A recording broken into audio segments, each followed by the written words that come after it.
Al doctor Daniel Grasso. Él es bioquímico y doctor de la Universidad de Buenos Aires, realizó sus investigaciones para el doctorado y actualmente también es investigador asistente del CONICET en el Instituto de Estudios de la Inmunidad Humoral, IDEU, y en la Cátedra de Inmunología de la Facultad de Farmacia y Bioquímica de la Universidad de Buenos Aires. Es jefe de trabajos prácticos de la Cátedra de Fisiopatología, de la Facultad también de Farmacia y Bioquímica de la Universidad de Buenos Aires, y nos va a brindar hoy un seminario sobre la modulación de la autofagia por parte de la Survivin en el adenocarcinoma ductal pancreático. Así que, Daniel, bienvenido. Bueno, muchas gracias. Gracias por la invitación.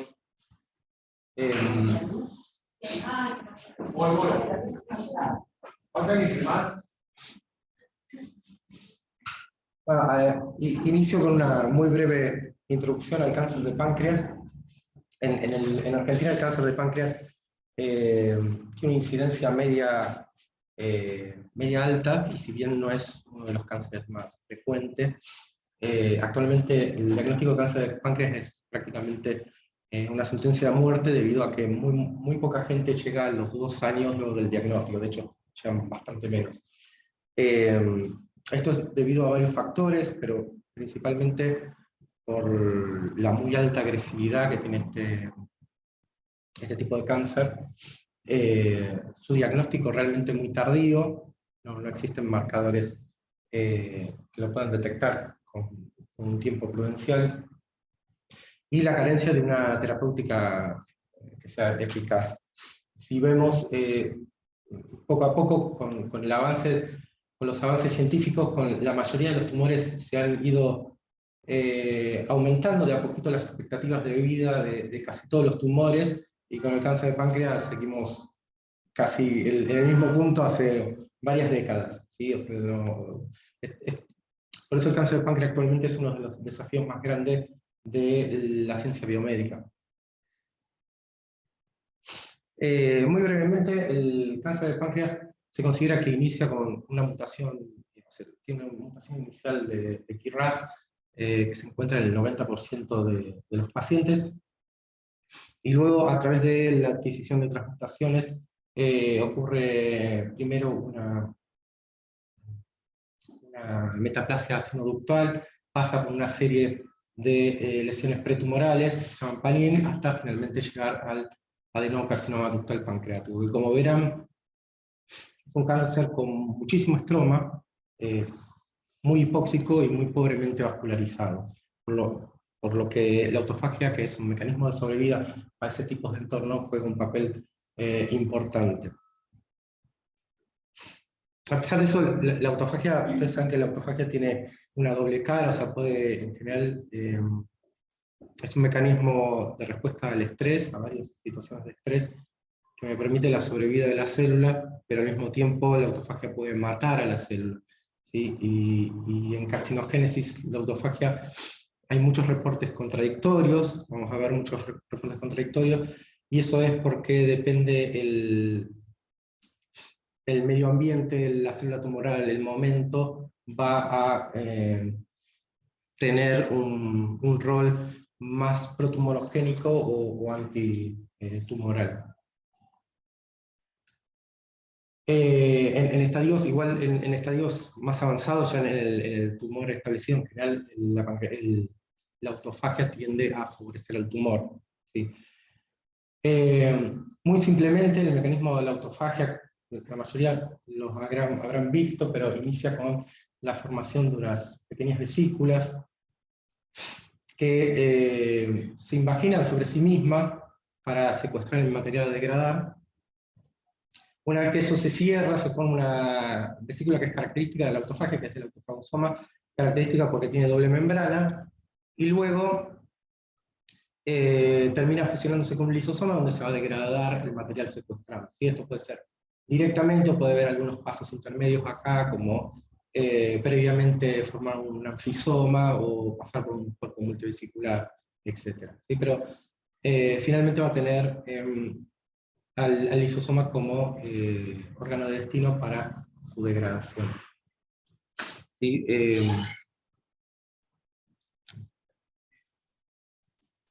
Más allá de esa descripción simple inicial de la autofagia, hoy en día sabemos que es un mecanismo mucho más complejo, que puede ser muy selectivo y degradar organelas completas y muy específicas en situaciones específicas de las células con receptores específicos.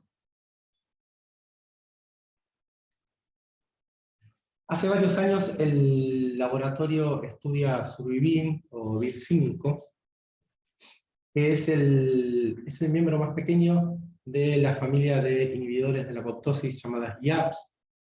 Survivin en su momento, cuando fue descubierta, y hoy en día todavía atrajo mucho la atención internacional, porque es una proteína muy asociada a cáncer, porque en tejidos adultos se expresa casi únicamente en tumores. ¿Sí? Casi todos los tumores la expresan, y se expresa casi exclusivamente en tumores en tejidos adultos. Survivin se presenta como un dímero, es una proteína multipropósito, se le han asignado muchos roles, siempre, como dice su nombre, favoreciendo la sobrevida de las células, ¿sí?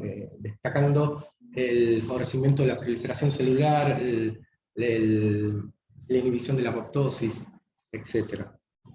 Teniendo en cuenta esto, y ya algunos indicios previos que tenía el laboratorio, decidimos explorar un poco la relación entre Survivina y la autofagia. El trabajo inicia un poco con este dato, donde vemos que la inhibición de las MAP quinasas, un inhibidor de MAP quinasa induce la sobreexpresión induce la expresión de Survivin. Esto probablemente relacionado con, y ahora lo vamos a ver, con resistencia a la muerte celular. ¿Sí? Previamente el laboratorio había había asociado Survivin con la adquisición de resistencia a gemcitabina, que es el quimioterápico clásico del cáncer de páncreas. Y lo importante de esto no solo que el inhibidor de MAP quinasas aumenta la expresión de Survivina, sino que esto está supeditado al estado autofágico, porque si inhibimos la autofagia con 3-metiladenina, se disminuye significativamente la expresión de Survivina.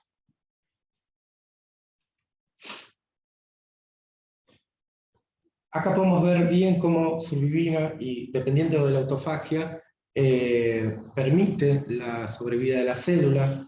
El inhibidor de las MAP quinasas, las dos concentraciones diferentes, fíjense que no es capaz de inducir una gran cantidad de muerte celular, ¿sí? Salvo que yo inhiba la autofagia con 3-metiladenina. Si esto se relaciona o no con el Survivina, es demostrado si yo elimino Survivina y obtengo el mismo resultado, y eso es lo que vemos acá. El uso de un shRNA para Survivina ahora hace que la inhibición de las MAP quinasas pueda generar una muerte celular al menos similar a la que obtengo cuando inhibo la autofagia con 3-metiladenina. ¿Sí? Esto nos planteó de que la relación entonces entre Survivina y la autofagia podía ser más estrecha de lo que nosotros inicialmente pensamos, y decidimos entonces ahondar un poquito más en el tema. Lo primero que hicimos fue ver simplemente, a ver qué cara tenía LS3, que no se ve bien, pero es LS3, que es un marcador de autofagosomas y Survivina. Y lo que nos llamó la atención es que pudimos ver algunos puntos, no muchos, pero algunos puntos de Survivina que colocalizan con LS3, que era, en ese momento para nosotros era algo extraño, y decidimos ir un poco más profundo. Entonces lo que hicimos fue forzar un poco más el sistema y empezar a... vimos que ese efecto nosotros lo vemos, se aumenta cuando yo, por ejemplo, induzco autofagia con un estímulo fisiológico como es el ayuno. Simplemente un ayuno de 30 minutos aumenta esa presencia de Survivina con LS3 en una zona particular de la célula, ¿sí? Y no es completa, sino son algunos puntos. Y Y llamativamente lográbamos un aumento muy importante de esa colocalización cuando nosotros usamos cloroquina, que es un inhibidor tardío de la autofagia, o sea, inhibe la fusión del lisosoma con el autofagosoma. ¿Sí? De alguna manera, Surubina parecía responder a esta inhibición, aumentando este efecto de encontrarse con el S3 en un área muy particular, ¿sí? En un área compatible con lo que sería el Golgi, ¿sí? Dentro de la célula, con lo que sería el Golgi.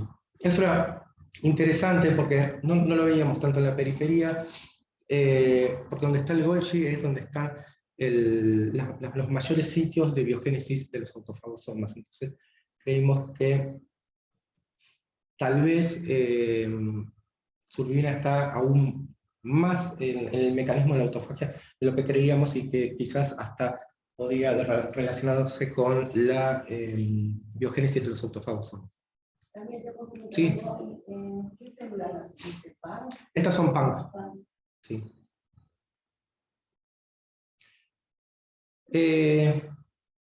Lo que encontramos fue muy llamativo, porque lo que vemos es que seguimos viendo LS3 y Surubina juntos en zonas ricas, rodeadas de, o sea, por lo menos codistribuidas con una proteína, no creo que llegue a ver desde ahí, pero que se llama DFCP1. ¿Sí? DFCP1, si uno va, o sea, más adelante, o sea, bien temprano en la formación de los autofagosomas, luego de una parte de una etapa de señalización, la parte estructural se inicia con unos dominios discretos sobre el retículo, donde se reclutan algunas proteínas, ¿sí? Muy iniciales, y finalmente lo que van a hacer es reclutar a un complejo con actividad de PI3 quinasa, o sea, fosfatidilinoacetyltransferasa quinasa. Esta actividad lo que va a hacer, acá está como estrellita, va a producir y depositar localmente fosfatidilinoacetol 3-fosfato, ¿sí? PI3P. Eso es necesario porque para que sea reconocido por otras proteínas y se recluten al sitio, y de esa manera se va a empezar una serie de cascadas de reclutamiento que van a empezar a estructurar inicialmente lo que se llama esto, inicialmente se llama omegasoma, después membrana de aislamiento y después el autofagosoma. Así que encontrar Surubina con LS3 en este área, junto con DFCP1, es súper importante, porque estamos ubicando a Surubina no como algo indirecto, sino que lo estamos ubicando directamente en el mecanismo de la autofagia, en esta estructura que se llama omegasoma. ¿Sí? Bien en la biogénesis de los autofagosomas. Si nosotros hacemos cloroquina, aumentamos ese efecto, seguimos encontrando Surubin LC3 rodeado de FCP1. De FCP1. ¿Sí? A este punto, cuando uno hace autofagia, o sea, buscando en esta zona, ubicando a Surubina en esta zona, lo que uno se va a preguntar entonces es si esa localización es dependiente o no de la actividad de PI3K, o sea, si es, como hay muchas de estas proteínas que son dependientes de esta presencia, si Surubina también depende de la presencia de PI3P. ¿Sí? Para eso utilizamos un inhibidor de la PI3K que se llama Spautina 1.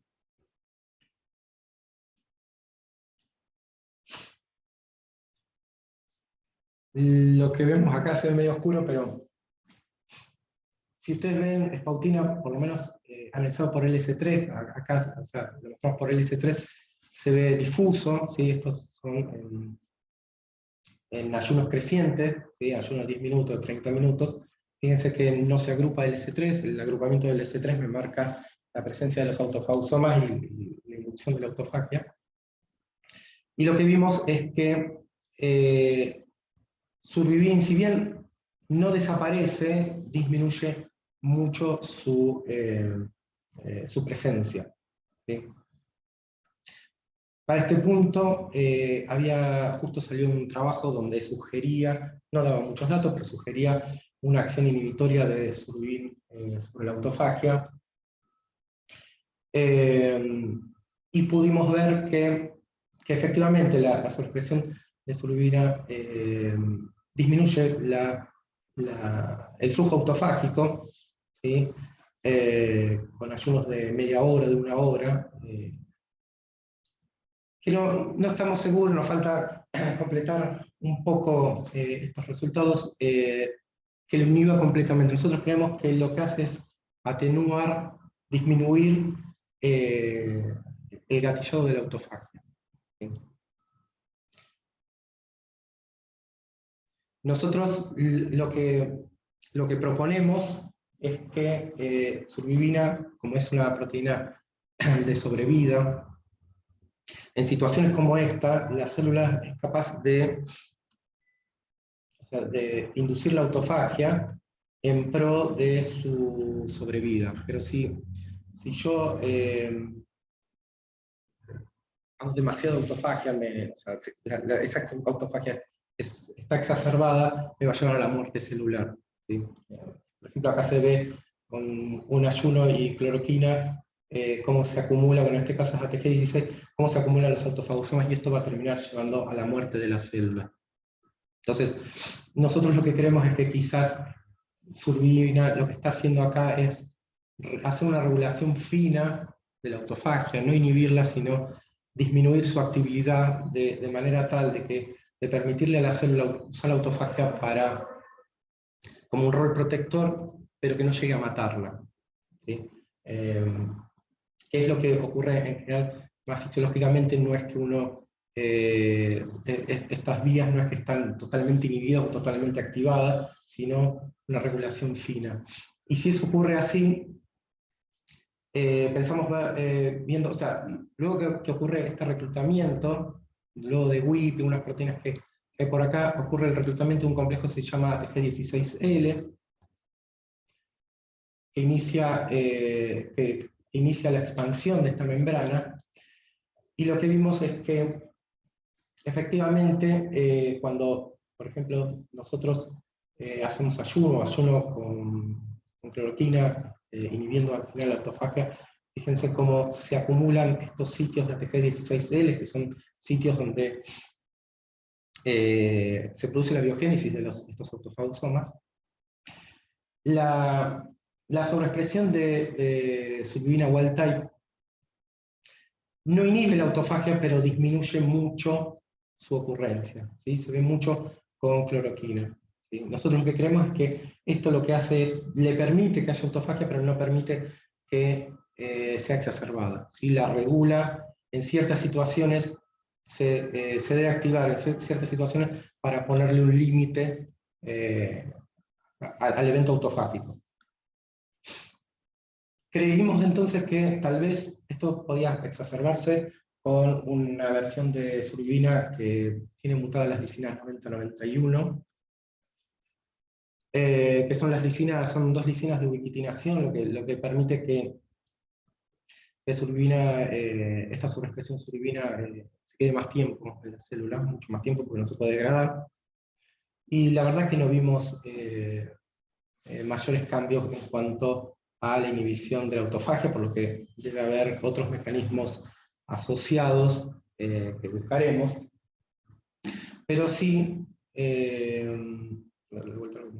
interesantemente, lo que vimos es que ya esto con líneas estables, la sobreexpresión de Surubina que no se puede degradar, disminuye muchísimo por Scratch la migración de las PAC, que migran una migración bastante importante. No llegamos a completar, pero da toda la sensación de que crecen un poco más lento, ¿sí?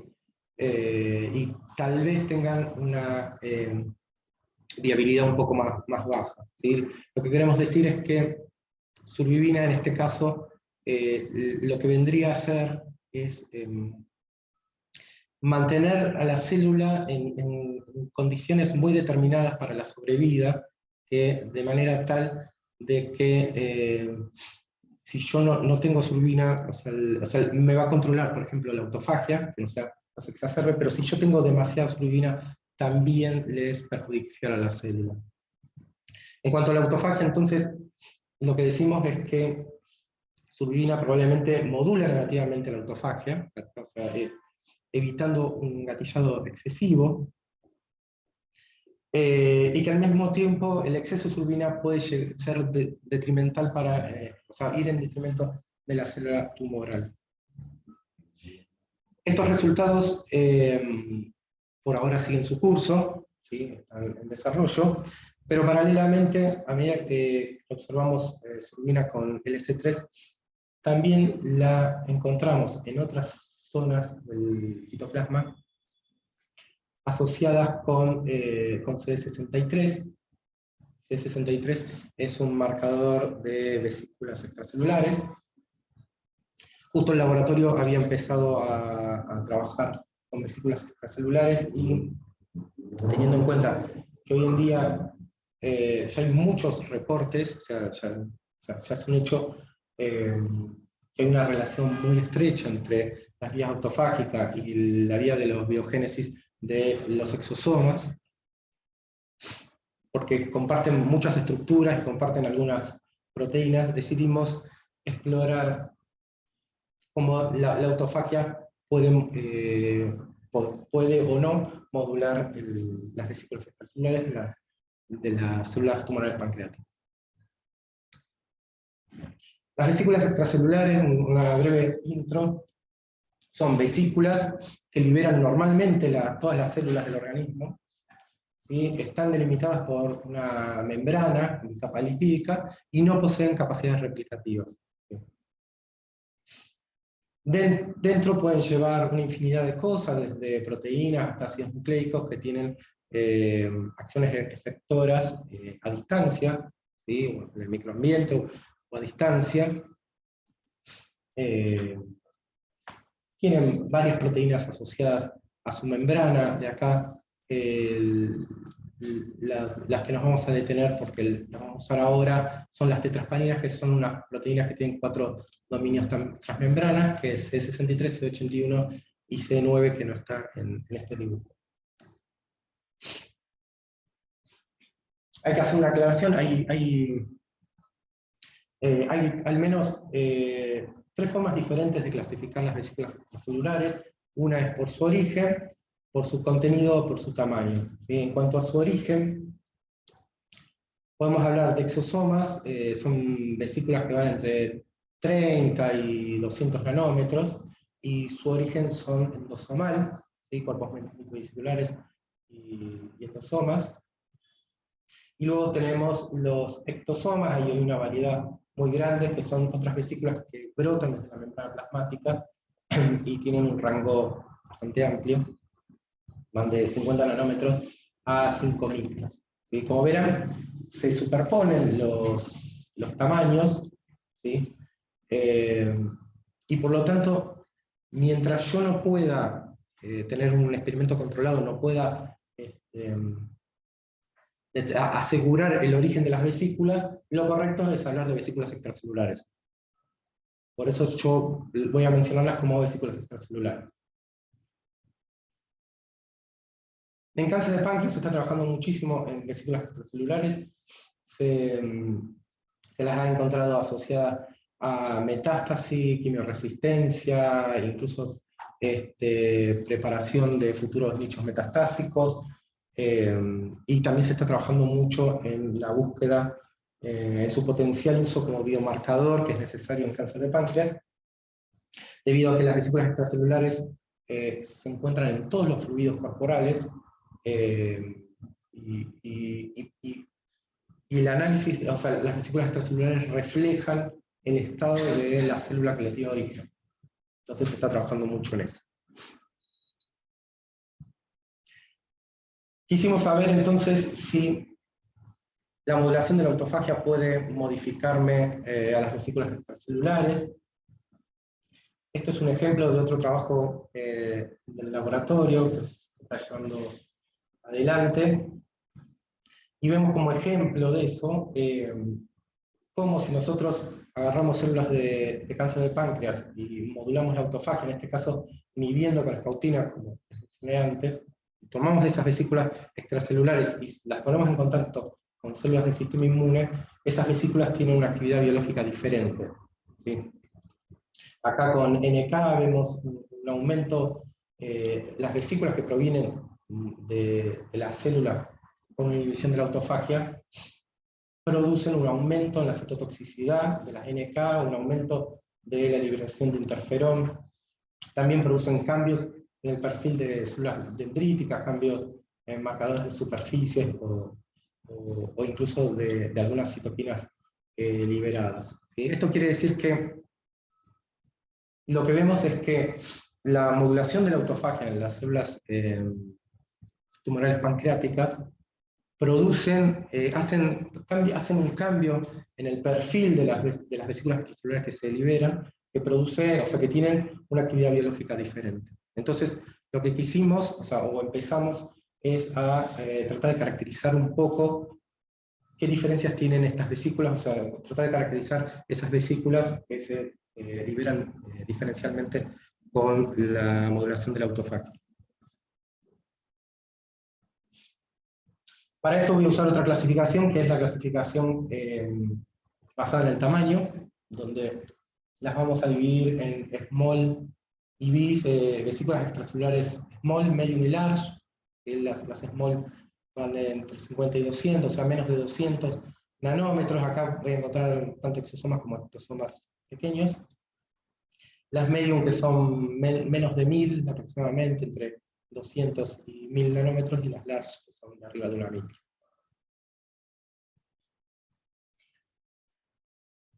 Esta es la caracterización de las vesículas extracelulares que obtenemos de las células PANC y MIA-PACA, que son las que principalmente utilizamos en el laboratorio, son células, líneas celulares de cáncer de páncreas.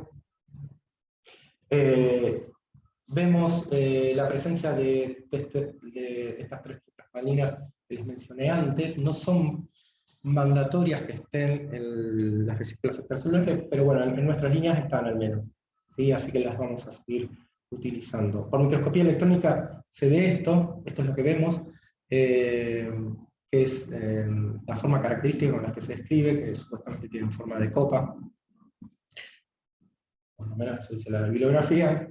Yo no veo forma de copa. Entonces, lo primero que hicimos es ver cuál era el comportamiento de estas tetraspaninas dentro de la célula a lo largo de los tratamientos de modulación de la autofagia. Y lo que vemos es que basalmente CD81 se encuentra bastante distribuido en el citoplasma, quizás un poquito en la membrana, pero bastante distribuido en el citoplasma, mientras que S9 está un poco más focalizado quizás alrededor del Golgi. Y si bien hay lugares de codistribución de ambas proteínas, no hay una gran cantidad no hay una importante colocalización. Sin embargo, cuando nosotros inducimos autofagia, simplemente un ayuno de media hora, empieza a haber una movilización de estas proteínas hacia la membrana plasmática, donde ahí sí colocalizan, y lo hacen en dominios, ¿sí? En dominios discretos, que hay algo descrito ya en la bibliografía. Esto se describe como microdominios ricos en tetraspaninas, que son donde, si nosotros agarramos uno de estos y los tenemos un poquito más en detalle, se puede llegar a ver un poco las estructuras que supuestamente van a ir liberando las vesículas extracelulares. Con un ayuno de una hora, vemos que una exacerbación de la movilización hacia la membrana plasmática de ambas proteínas, y vemos un aumento de la presencia de los microdominios ricos en tetraspaninas. ¿Sí? Si vemos en comparación cómo van creciendo estos dominios que supuestamente van liberando vesículas.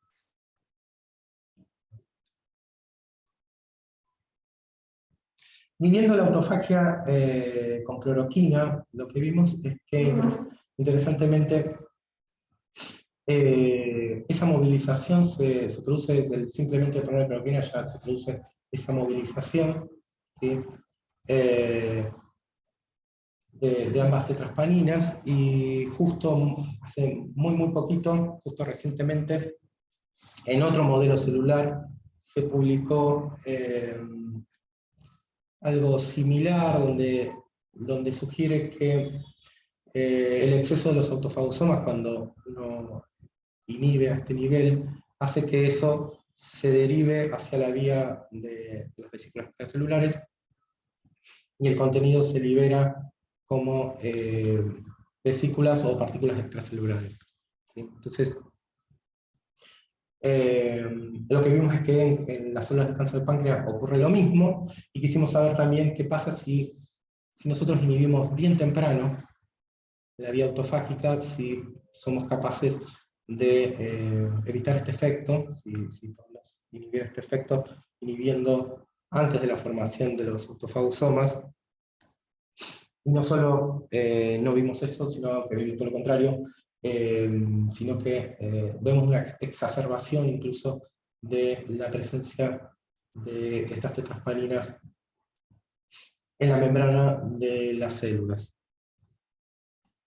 ¿Sí? Incluso si uno acerca de estos dominios, están bien constituidos, o sea, bueno, en vistas ortogonales vemos que tienen ambas tetraspaninas, no todas tienen ambas, ¿sí? Hay una heterogeneidad ahí de presencia de tetraspaninas, e incluso algunas, como en este, se puede hasta llegar a distinguir un poco de tinción de DAPI.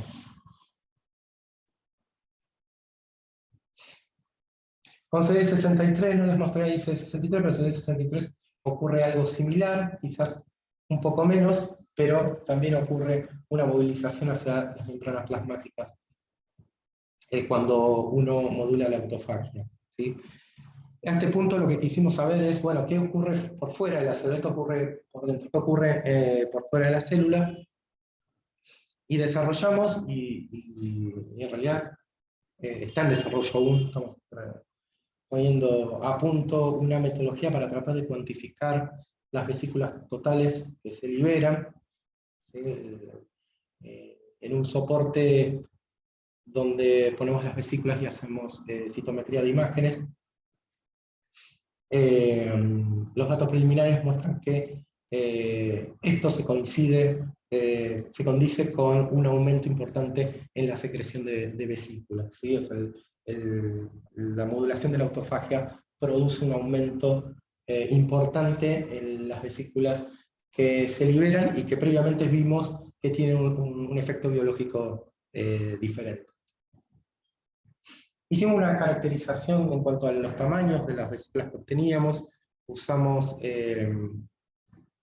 la dispersión dinámica de luz, que sencillamente lo que hace, es un equipo que lo que hace es asociar la frecuencia de dispersión de un láser sobre la solución, lo asocia con un tamaño de las partículas que están en esa solución.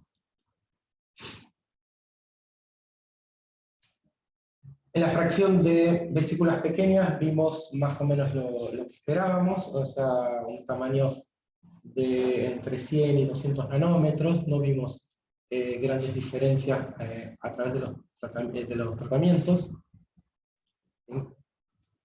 Sí vimos diferencia respecto de la fracción medium y sobre todo de la fracción large. Vemos muchas diferencias. Sin embargo, esto hay que tener cuidado con estas diferencias, a pesar que cambian con los tratamientos, porque tienen un índice de polidispersión muy alto, porque el equipo ese está preparado sobre todo para soluciones homogéneas de este estilo. Cuando nosotros tenemos o contaminantes o tenemos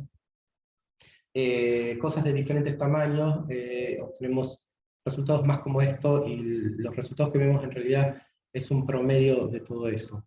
Entonces, lo que quisimos ver es qué es lo que realmente tenemos en las fracciones aisladas, y para eso hicimos microscopía electrónica, y realmente vimos una heterogeneidad muy grande de lo que vemos. ¿Sí? Todo esto son todas las diferentes vesículas que hemos visto por microscopía electrónica. Vemos que, por ejemplo, en las LARGE vemos cosas tan grandes como que incluso pueden tener mitocondrias adentro. Vesículas muy grandes, en las medium también, que tienen diferentes densidades, diferentes composición o corona de proteínas. Lo que nos explicaba un poco, lo que nos explica un poco quizás las diferencias que vemos en el DLS. Analizándolo por tratamiento, esto es lo que vimos en las LARGE, pero no vimos grandes diferencias a través de los tratamientos de modulación de la autofagia, ni tampoco vimos diferencias significativas en las medium.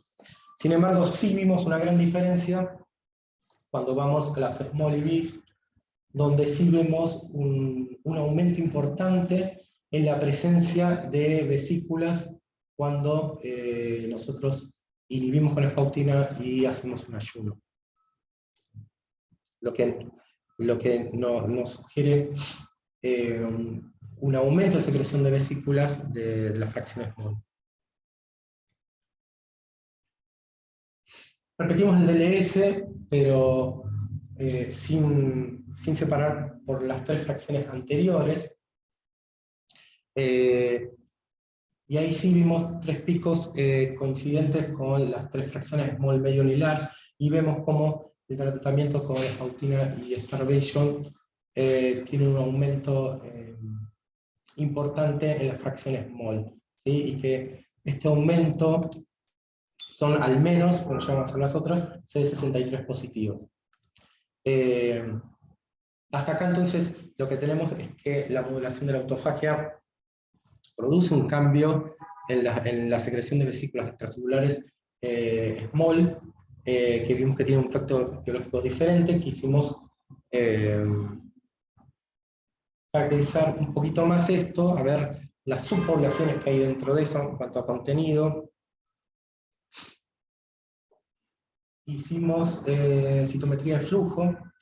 Para esto lo que usamos son bit magnéticos, que les adherimos anticuerpos contra una de estas tetraspaninas que les mencionaba antes. De esa manera, lo que hacemos es aislar una población específica de vesículas, y luego revelamos con un segundo anticuerpo marcado contra otra de las tetraspaninas, ¿sí? Entonces lo que vemos son poblaciones de combinación de tetraspaninas. Si lo vemos en el microscopio óptico electrónico, lo que vemos es esto. Estos son las bit magnéticas, que son muy electrodensas, porque son metálicas. Y no sé si llegan a ver, acá lo que se ve es la superficie de una de las bit magnéticas y cómo se adhieren las vesículas a la superficie.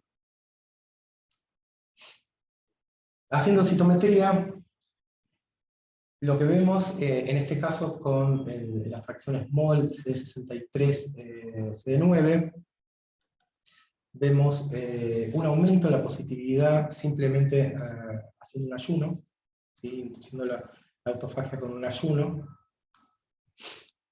Algo similar observamos con efautina starvation, y con cloroquina también hay aumento que quizás no es tan marcado, pero ya el aumento se ve de por sí a nivel basal si lo comparamos contra el basal justamente, ¿sí? De esto hicimos todas las combinaciones posibles de las tres tetraspaninas, y esto es un resumen de todo eso.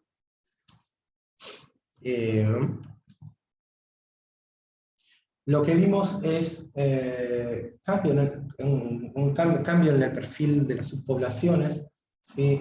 a nivel, o sea, con el ayuno, lo que vemos es un aumento de CD9 en las poblaciones CD63 y viceversa un poquito de aumento de CD63 en la población CD9, y un aumento de las poblaciones CD81, ¿sí? Ya sea con CD9 como con CD63 las dos aumentan.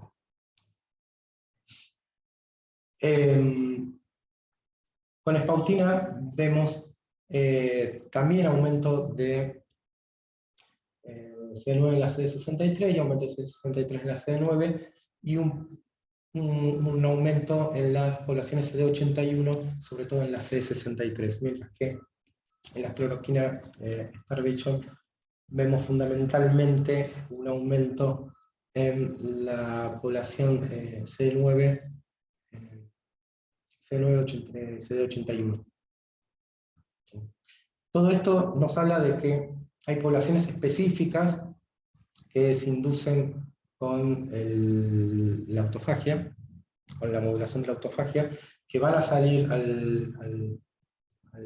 como vesículas extracelulares small, una actividad biológica diferente. En las medium observamos menos cambios, ¿sí? Fundamentalmente, llamativamente, las poblaciones CD63 disminuyen, y aumenta un poquito las CD81, CD63. Lo mismo acá que la CD81, CD63, que aumenta un poquito cuando se la combina con espautina. Como conclusiones generales, nosotros lo que decimos es que la modulación de la autofagia va a generar una respuesta protectora por parte de Survivin, esto linkeado con la primera parte del seminario, que va a proteger a la célula de una autofagia excesiva, y lo hace a través de una intervención muy directa en el mecanismo mismo de la autofagia.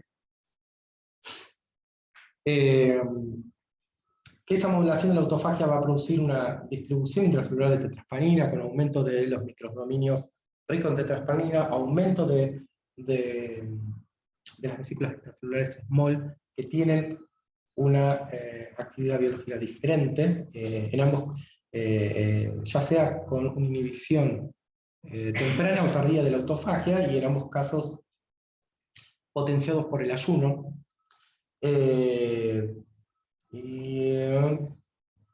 Bueno, y que eso se asocia con cambios específicos en el perfil de tetraspanina que estamos tratando de terminar de caracterizar. Como general, lo que decimos es que existe una relación más estrecha de lo que pensábamos entre la sobrevida de la célula tumoral pancreática Survivina y la autofagia, y que la modificación de esta última de la autofagia, o bien terapias que me modifiquen el estatus autofágico de la célula, va a tener, más allá de la célula target en sí, va a tener un impacto muy directo, cual y cuantitativo, sobre la cantidad y calidad de las vesículas extracelulares que derivan del tumor, y como consecuencia la relación que va a tener el tumor, ya sea con el microambiente tumoral o con el resto de los tejidos del organismo. Bueno, les agradezco la paciencia.